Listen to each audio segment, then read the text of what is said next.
Presiden Prabowo sebut negosiasi berlangsung alot dengan Donald Trump berhasil tekan tarif impor jadi 19%. Pawai alegoris, kota gede Yogyakarta digaungkan jadi kota perak dunia. Indonesia takluk dari Selandia Baru di FIBA Women's Asia Cup 2025. Halo, selamat pagi pemirsa setia Berita Nasional TV. Senang sekali Berita Nasional Pagi kembali hadir menyapa Anda. Selain 3 berita utama pagi, akan ada informasi lainnya yang akan kami sajikan untuk Anda. Sama saya, Ajeng Tiara.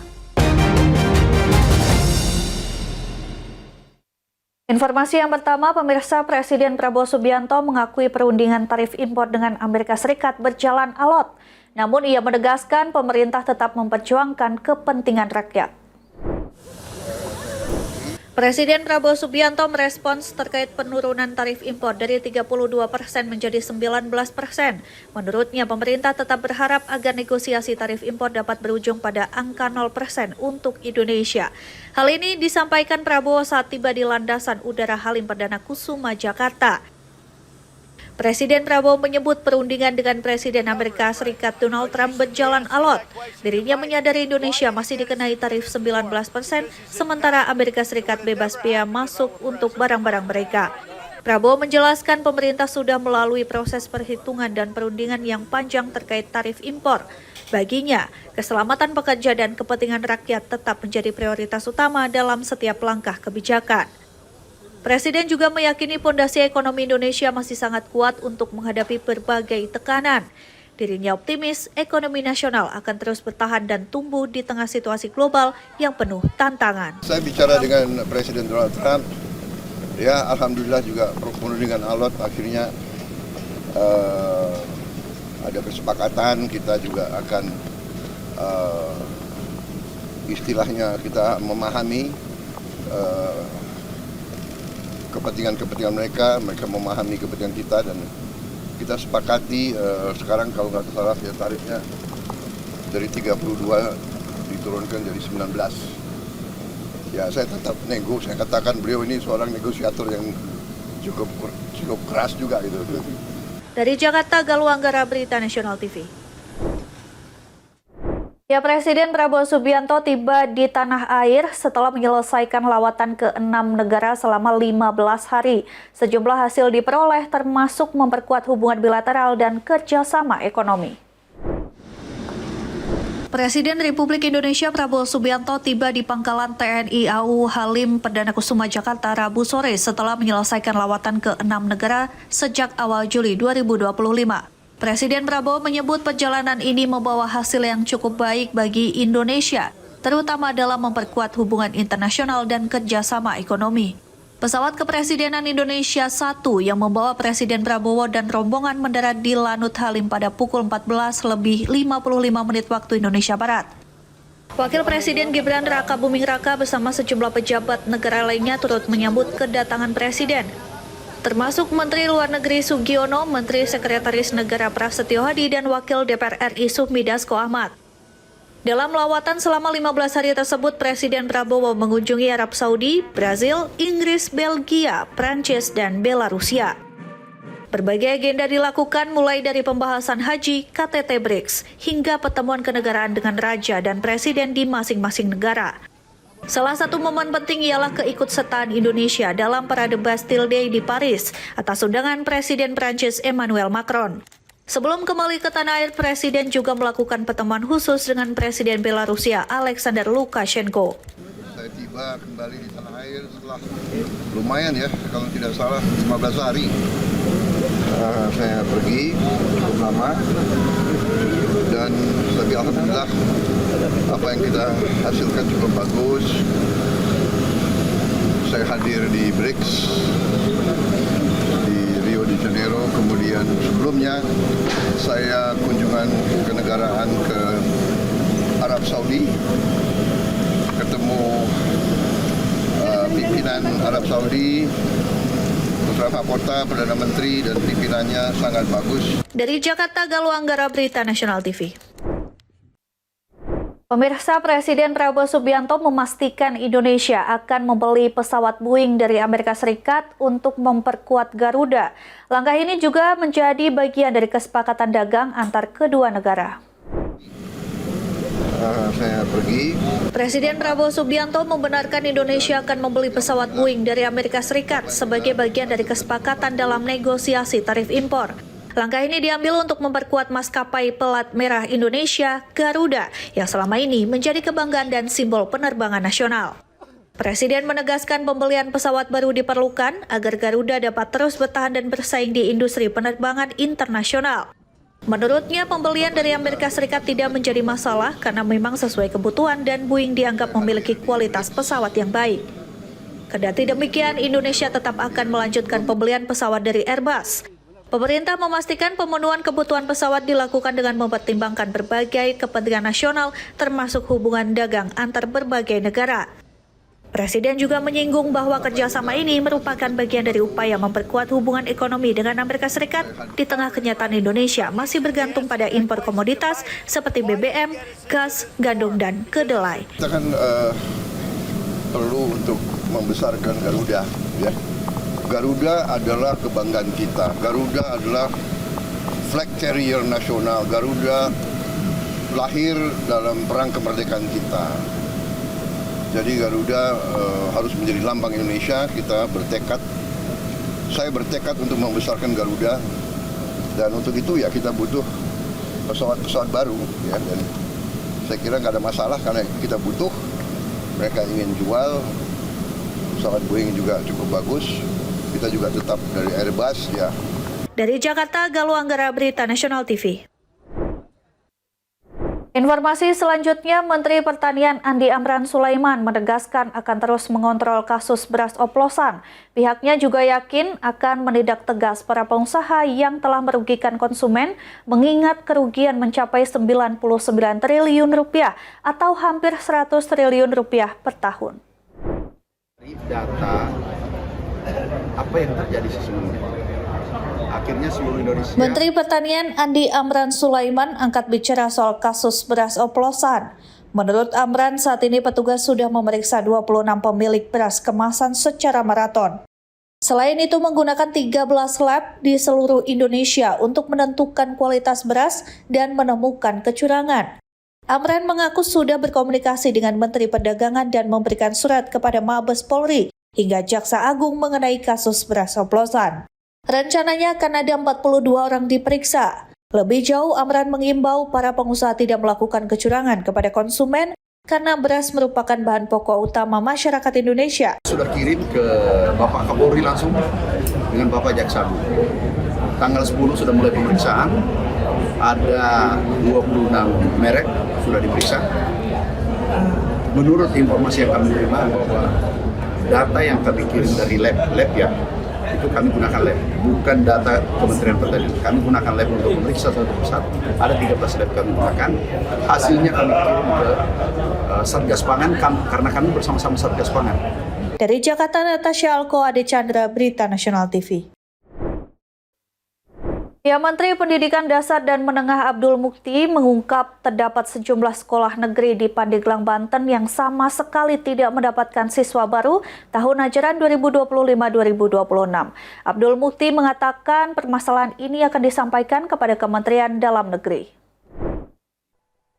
Lebih lanjut, Abdul Mukti menjelaskan ada beberapa sekolah terutama di tingkat sekolah dasar yang menutup sekolahnya lantaran tidak ada satu murid pun yang mendaftar di sekolah tersebut. Dirinya menuturkan akan menyampaikan permasalahan ini kepada Kementerian Dalam Negeri untuk mengambil langkah-langkah yang lebih tepat untuk mengatasi persoalan tersebut. Itu kami juga akan data secara nasional. Nanti kan setelah selesai SPMP ini, semua murid itu diinput datanya ke Dapodik kita. Nah, dari Dapodik nanti akan ketahuan. Dan sekarang memang kami sudah membaca lewat media dan juga pertemuan dengan beberapa dinas yang saya berkunjung ke daerah, baik kabupaten kota maupun provinsi. Beberapa sekolah, terutama tingkat dasar, memang banyak yang beberapa sudah ditutup, beberapa kekurangan murid. Ada misalnya di Pandeglang, saya baca di media ada satu SD yang tidak ada mendaftar sama sekali. Di Solo ada satu murid, di tempat lain ada yang 2 murid. Yang murid itu satu sekolah ditambah 2 orang itu muridnya hanya 19, gurunya 11. Yang begini kan memang harus kita sampaikan kepada Kementerian Dalam Negeri untuk nanti diambil langkah-langkah yang memang tepat untuk mengatasi persoalan-persoalan ini. Dari Jakarta, Natasha Alkoade Chandra, Berita Nasional TV. Pawai alegoris Kota Gede Yogyakarta digaungkan jadi kota perak dunia. Informasi selengkapnya usai jeda, tetaplah bersama kami.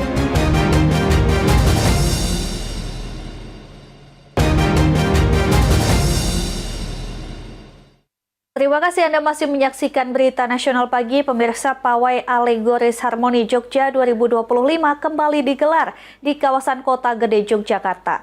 Mengusung tema Kota Gede in Silver Harmony, pawai ini menjadi upaya merevitalisasi citra Kota Gede sebagai pusat kerajinan perak yang legendaris. 2, 1.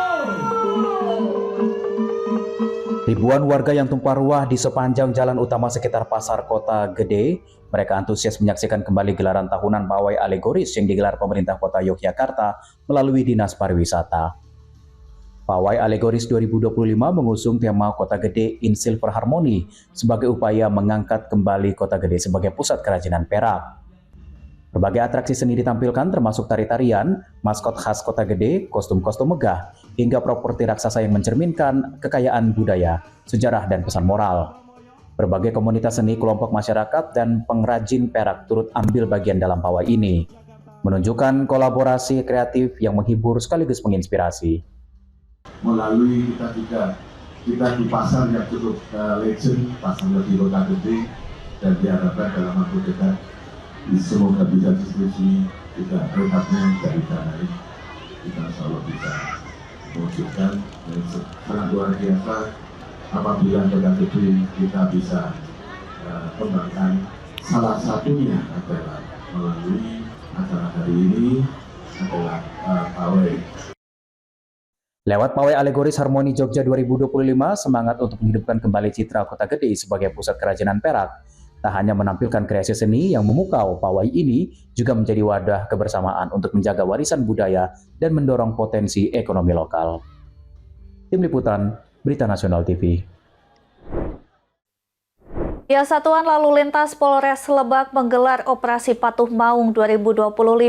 Operasi yang digelar mulai 14 hingga 27 Juli 2025 ini menyasar berbagai pelanggar lalu lintas. Tak hanya kendaraan bermotor roda 2 dan roda 4, sejumlah pengguna sepeda listrik yang melintas di jalan raya juga ikut diberhentikan. Satu persatu pengendara yang melintas di ruas jalan Multatuli Rangkas Bitung Lebak Banten dihentikan petugas saat Operasi Patuh Maung 2025 dilaksanakan oleh Satlantas Polres Lebak. Dalam operasi ini, petugas menyasar pelanggar lalu lintas baik roda 2 maupun roda 4. Tak kecuali sejumlah pengguna sepeda listrik yang melintas di jalan utama turut diberhentikan. Petugas menjelaskan sepeda listrik tidak diperbolehkan beroperasi di jalan raya. Sesuai aturan, sepeda listrik hanya boleh digunakan di area perumahan dan harus dilengkapi dengan pengamanan yang sesuai. Dapat dari banyaknya pengguna sepeda listrik yang tidak sesuai dengan aturannya. Artinya penggunaan sepeda listrik itu tidak diperbolehkan di jalan raya, jalan utama. Diperbolehkan di jalan rumah. Oleh karena itu, dalam kesempatan ini sekaligus apabila ada kendaraan listrik atau kendaraan sepeda listrik ya, berbeda dengan kendaraan sepeda listrik yang masih beroperasi, kami akan melakukan penyuluhan dan sosialisasikan bahwa sepeda listrik ini diperbolehkan dalam area perumahan. Pengguna sepeda listrik yang terjaring operasi diberikan surat teguran. Selain itu, selama Operasi Patuh Maung 2025 ini, petugas juga aktif memberikan edukasi dan sosialisasi agar masyarakat lebih sadar akan pentingnya mematuhi aturan berlalu lintas. Dari Banten, Tim Liputan, Berita Nasional TV. Beralih ke kabar lain, Direktorat Reserse Narkoba Polda Metro Jaya berhasil menggagalkan peredaran narkotika jenis sabu seberat 11 kg. Dalam ungkapan tersebut, 3 pria diamankan dari 2 lokasi berbeda di Depok dan di Jakarta Barat. Inilah detik-detik tim unit 4 Subdit 3 Ditres Narkoba Polda Metro Jaya melakukan penangkapan 3 pelaku peredaran narkoba. Nampak pelaku digiring ke kamar kos mereka untuk menunjukkan barang haram tersebut. Benar saja, pelaku mengambil sebuah koper yang berisikan narkoba jenis sabu. Menurut Kasubdit 3 Ditres Narkoba Polda Metro Jaya AKBP Ade Chandra, sebanyak 3 orang yang sudah ditetapkan tersangka berhasil diamankan di lokasi berbeda, yakni di Depok dan Jakarta Barat. Dari tangan pelaku, petugas berhasil mengamankan barang bukti serupa narkoba jenis sabu seberat 11 kg, timbangan digital dan ponsel serta plastik klip besar. Reserse Narkoba Polda Metro Jaya telah berhasil mengungkap tindak pidana peredaran narkotika jenis sabu. Adapun para pelaku yang berhasil kami amankan berjumlah 3 orang, berinisial J, S, dan R. Ketiga orang pelaku ini berhasil kami amankan bersama dengan barang bukti 3 kg sabu di 2 lokasi berbeda di wilayah Tangerang. Selain itu, Chandra juga mengatakan bahwa sabu ini berasal dari jaringan Sumatera yang rencananya akan diedarkan di wilayah Jakarta dan sekitarnya. Theo Pandi, Berita Nasional TV. Sementara itu, tim gabungan Subdit Jatanras Polda Metro Jaya dan Satreskrim Polres Depok menangkap 3 orang pelaku begal sadis yang korbannya merupakan 2 orang bidan. Polisi terpaksa berikan tindak tegas terhadap 2 pelaku yang berusaha melarikan diri saat akan ditangkap.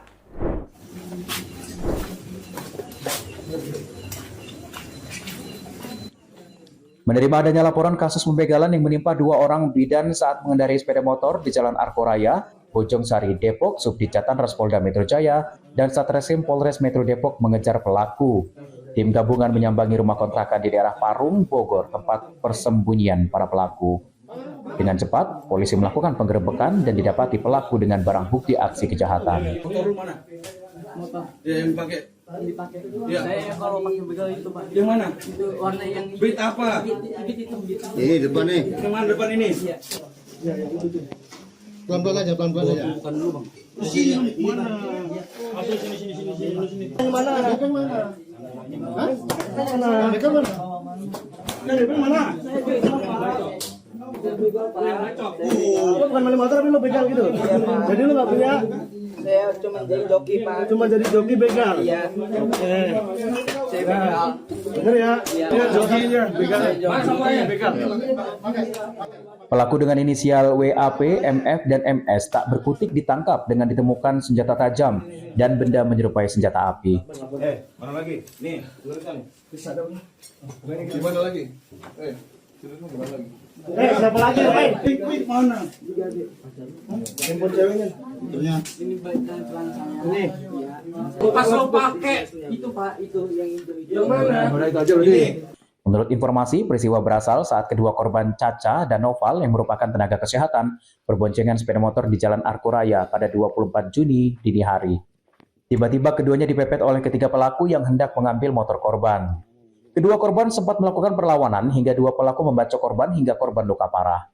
Korban Caca mengalami luka di pergelangan tangan kiri hingga nyaris putus, sementara korban Noval alami luka serius di tubuhnya. Saat penangkapan pelaku, polisi terpaksa memberikan tindakan tegas terukur kepada 2 pelaku yang berusaha melarikan diri dan melawan petugas. Selanjutnya, ketiga begal sadis ini dibawa ke Polda Metro Jaya untuk dilakukan pemeriksaan dan mempertanggungjawabkan perbuatannya dengan ancaman hukuman di atas 5 tahun penjara. Theo Pandi, Berita Nasional TV. Informasi berita lainnya akan kami sajikan usai jeda berikut ini. Tetaplah bersama kami di Berita Nasional Pagi.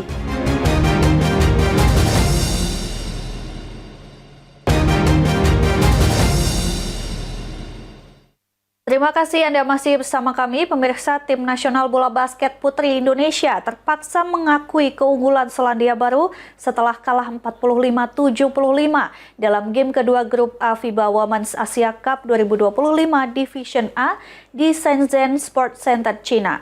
Kekalahan tersebut merupakan yang kedua bagi timnas putri setelah sebelumnya mereka dikalahkan oleh tuan rumah China 59-100. Sebelumnya pada laga pembuka grup A mereka harus menelan kekalahan telak 59-100 dari tuan rumah China.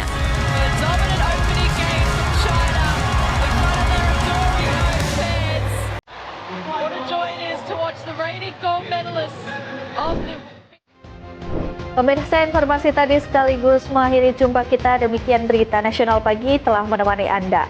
Saya Ajeng Tiara beserta kru yang bertugas pamit undur diri. Terima kasih dan sampai jumpa.